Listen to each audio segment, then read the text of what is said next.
Hi guys, it's Amy and you have found Amy Loves Crochet. Thank you so much for clicking on my video today. I really do appreciate your time. So I like to, as you may know or you may not know, I like to just share with you what I've been working on, because if I've made mistakes or if I've been brave, hopefully you guys can benefit from seeing either my accomplishments or my failures, either way. And so I have been wanting to work on this pattern for some time. I've always seen it in blanket form, but of course our fiber spider is just such a genius. He makes a lot of those patterns that we like from a blanket form into a shawl form. He's really good at that. And so this was a video that I finally sat down. I finally took the time to work on this project, and I'm so excited that I did. And so the yarn itself that I wanted to use, just over a year or so ago, maybe a year and a half ago, I got a Mary Maxim mystery bag for the first time. I had never done a mystery box order before, and so I was super excited. And so I got a bunch of this yarn.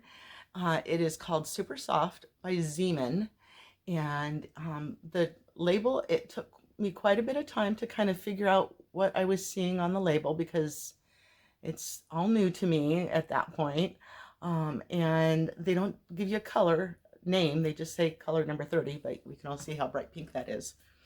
And also in that, so these were 89 cents a skein, it's marked, but then these two are 99 cents, and I can't see any difference in them. But look at these beautiful colors. This royal blue is just amazing. And then this is kind of like a gray green that's showing up really well right there. It's a really cool neutral color. And I made a scarf out of that. I'll go ahead and link that down below as well and show you that. But I wasn't sure what to do with it. It's kind of between like a light and a DK, like maybe it's a 3 or a really small 4. I was trying to look up what some of the different symbols mean on the labels, and it was stated that international labels, they don't follow the same sort of structure of our in the United States, of what like what our 1-weight yarn is and our 2-weight yarn and our 3-weight yarn. This article I was reading said that they could just, a lot of the terms are used interchangeably. So whatever you, so that was kind of putting me on hold for a little bit, because I wasn't sure. Amy's got to be told exactly what to do so that Amy knows it's going to be a success. And the farther I've gotten on this journey with you guys, I try things out, and if it doesn't work, I frog it. It's not a big deal, right? I used to be really concerned with like my wasted time or my wasted effort, but it's all part of it, right? You're learning from what you're doing, so it's not a waste of time when you have to frog something out. I think if you're learning from it, then you're good to go. So I have a whole bunch of the pink left. Can you see over here? No, it's out of screen, but I had 5 or 6 of these each, and I had like 12 of these. So I took a bunch of these off the shelf and put them into a project bag, and then I only used 2 skeins. So for this project. So it was so cute, and it worked up so quickly. So I'm very excited to show it to you. It is the Midwife blanket, but done in shawl format. So here's our beautiful little midwife squares that we're used to seeing, and Fiber Spider made it into a shawl. So I thought it was so super cute. I wanted to do like a little girl's shawl maybe. This bright beautiful pink, this is too bright.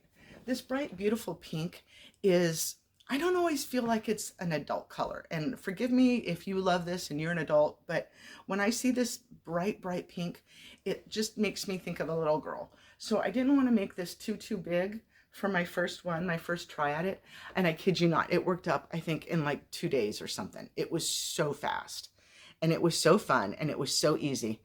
And then he's got this great little scalloped kind of border that he puts around it. The Midwife blanket has like these chain 2 squares around it, and so in the blanket form, he makes the border those chain 2 skip 2 boxes all along, and so that was really nice. But then when I saw him put the scallopy edge on the top of the shawl here, I thought that was just so cute. So when you start this shawl, you start, or lots of shawls, you start it like you're going to begin a granny square.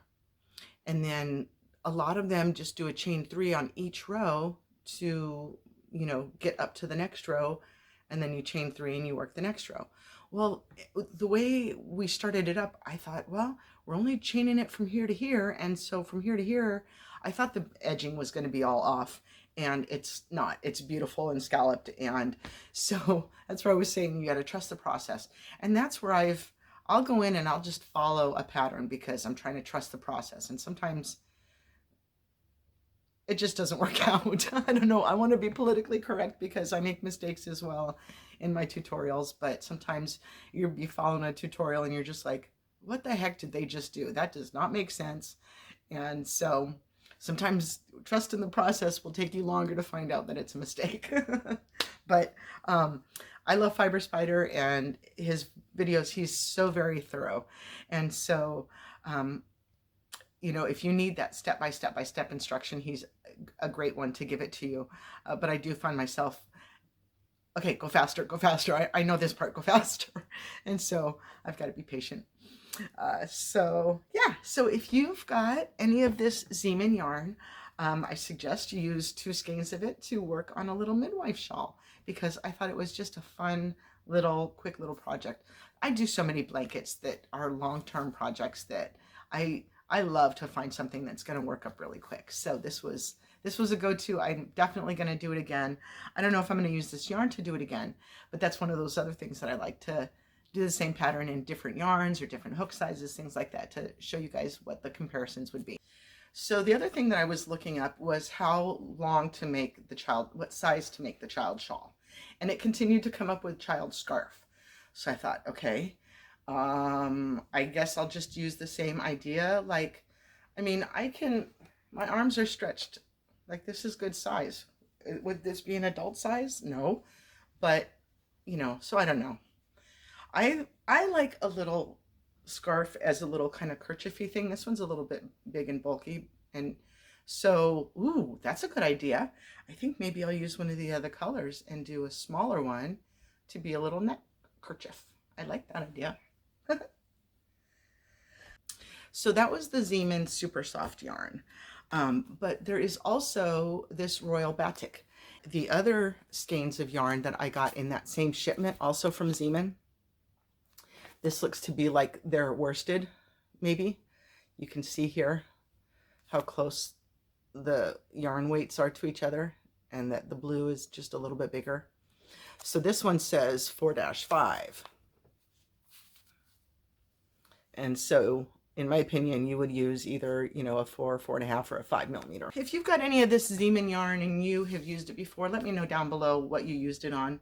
If you've done a midwife blanket or a shawl before, let us know what kind of yarn you used and how that worked out for you. I had some skeins just like this that were in a pink and blue and white variegated. And I'll link that video down below. I made an Afghan out of it, a little baby vintage style Afghan. It was really pretty. But I can't remember what I made. Did I make a hat? I don't remember. I've got a partial skein here and I don't remember what I made. So if you remember what I made, put it down in the comments. Alrighty guys, just a little quickie video today over my real enjoyment of making the midwife shawl from Fiber Spider. I'll link his videos. It's a 2-part video, so I'll link that down below. Have a wonderfully blessed day. Thanks so much for sitting with me. I hope you come back and see me again. Thanks. Bye-bye.